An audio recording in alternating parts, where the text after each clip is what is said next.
Hey there, welcome back to the channel. If you're new here, I'm Self-Mastery Quest, and this channel is all about helping you build better relationships while protecting your peace. And today's video is a big one. We're diving into something that a lot of people struggle with but don't always talk about. How to set healthy boundaries with family without feeling guilty. Let's be real. Most of us love our families, but love doesn't mean you have to say yes to everything. It doesn't mean you have to sacrifice your mental health or emotional energy just to keep the peace. Boundaries are not about shutting people out.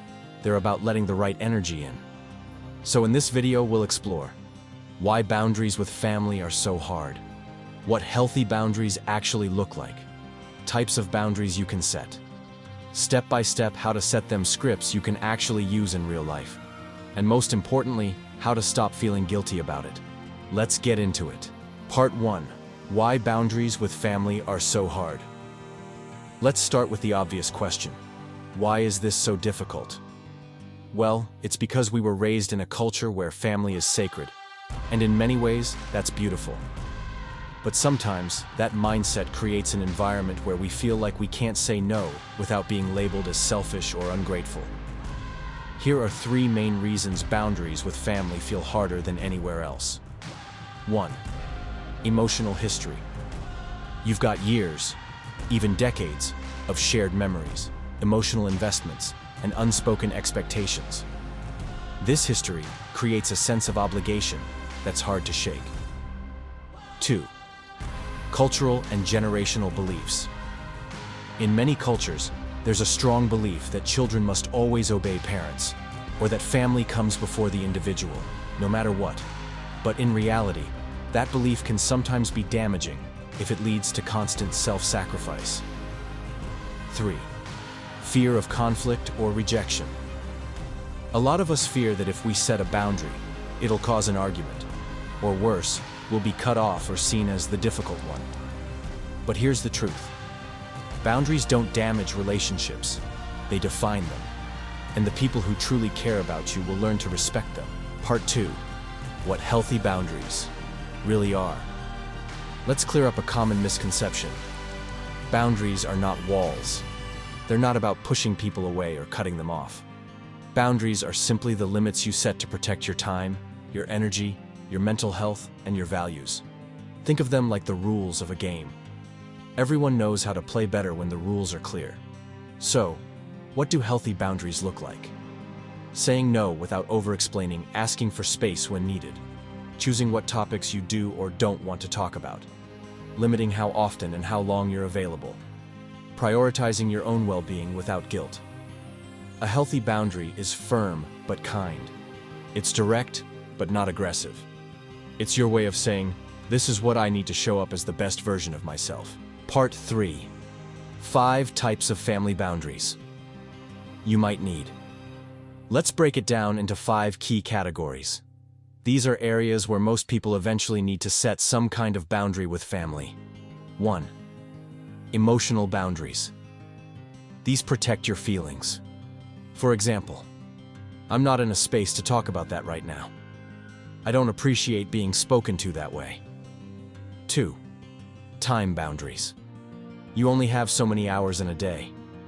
Time boundaries might sound like, I can't come over this weekend.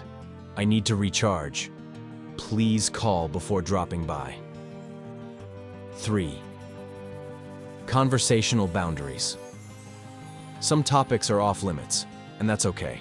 For example, I'd prefer not to discuss my personal relationships. Let's not talk about politics. It always ends in an argument. 4. Physical boundaries. This includes your personal space and comfort with physical touch. For example, I'm not a hugger and I'd prefer a wave instead. Please knock before entering my room. 5. Digital boundaries. Yes, even family can cross lines here. Examples. Please don't share photos of me online without asking. I turn off my phone after 9 p.m., so I won't be replying until morning. Once you identify which areas are draining you most, you'll know where to start. Part 4. How to actually set a boundary, step by step. Okay, so you've identified a boundary you want to set. Now what? Here's a simple 4-step formula. Step 1. Get clear on what you need. Ask yourself, what's bothering me? What do I need to feel safe, respected, or peaceful? Step 2. Communicate calmly and directly. Use I statements. For example, I feel overwhelmed when I get surprise visits. I'd appreciate a heads up next time. Step 3. Be consistent. Boundaries only work if you stick to them. You might need to repeat yourself, and that's okay. Step 4. Prepare for pushback. Especially in close families, not everyone will love your boundary at first. But remember, discomfort doesn't mean you're doing something wrong. Part 5. Real-life scripts you can use. Let's make this practical. Here are some real scripts you can try. When someone guilt trips you. I understand you're disappointed, but this is what's best for me right now. When someone keeps prying into your personal life. I know you're curious, but I'd rather keep that private. When you need time alone, I love spending time with you, but I need some time to recharge today. When someone crosses a line again and again, I've shared this boundary before, and it's important to me. If it continues, I'll need to take a step back. Use these as templates and adjust based on your situation. The more you practice, the easier it gets. Part 6. How to deal with the guilt. Now, let's talk about the big one, guilt. Setting boundaries can feel like you're being mean, cold, or ungrateful, especially if your family made sacrifices for you. But here's the truth. You can be grateful for your family and still say no. You can love someone and still need space. Feeling guilty doesn't mean you're doing something wrong. It often just means you're doing something new. Try this reframe. Instead of, I'm being selfish, say, I'm honoring my needs. Instead of, I'm letting them down, say, I'm showing up as my healthiest self. You're not setting boundaries against anyone. You're setting them for yourself. Part 7. What to do if they don't respect your boundary. Sometimes, no matter how calm and kind you are, some family members just won't get it. Here's what you can do. 1. Repeat yourself. Without justifying, you don't have to keep explaining. Just repeat the boundary calmly. 2. Set consequences. This isn't about punishment.